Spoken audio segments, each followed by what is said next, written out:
Did you know that the new version of Ableton has a chord generation tool, and it's very, very good? So let's go into an empty clip like this one. We're going to select stacks, and stacks is going to be our chord generator. So you can see here the root note is C, and we can change that root note to anything we want. We can change it, say, to E, and the root note will automatically change to E. In fact, let's leave it at that. Let's select a duration of 1, so it will just play the chord throughout the duration of this clip, and let's take a listen to it.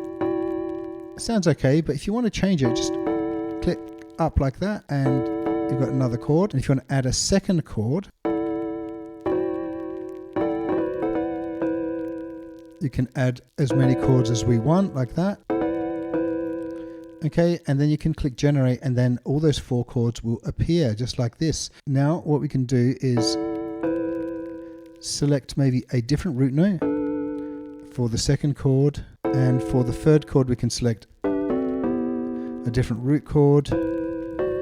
And you can see here this has got 4 notes, this has got 3 notes, so maybe we want to choose a 4th note for that one and a 4th note for this one here. And maybe just a different root note for that last one. So this has all been played in E minor, so they will have that sort of same key, but you can choose different root notes. So let's just go ahead and hear how the whole thing sounds.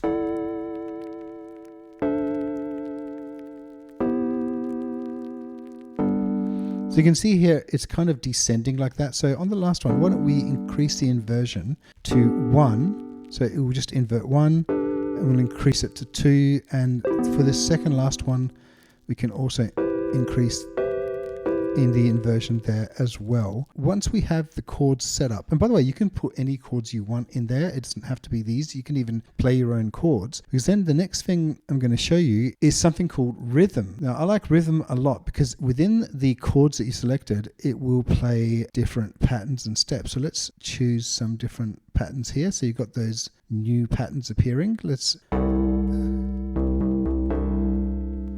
hear how they sound. So already you've got something fairly usable. You could change the density or reduce it. You can change the pattern. And we can change the amount of steps. And we can change the step duration. And then the other thing you can use is something that I find a little bit more difficult to use, but we can try something called seed. I think with seed you want to really keep it as simple as possible. You can see these notes here appearing in seed, and you just reduce the density. There you go, those notes are appearing there. Make them a bit louder in velocity. More voices will bring them into polyphony, so you've got voices on top of each other.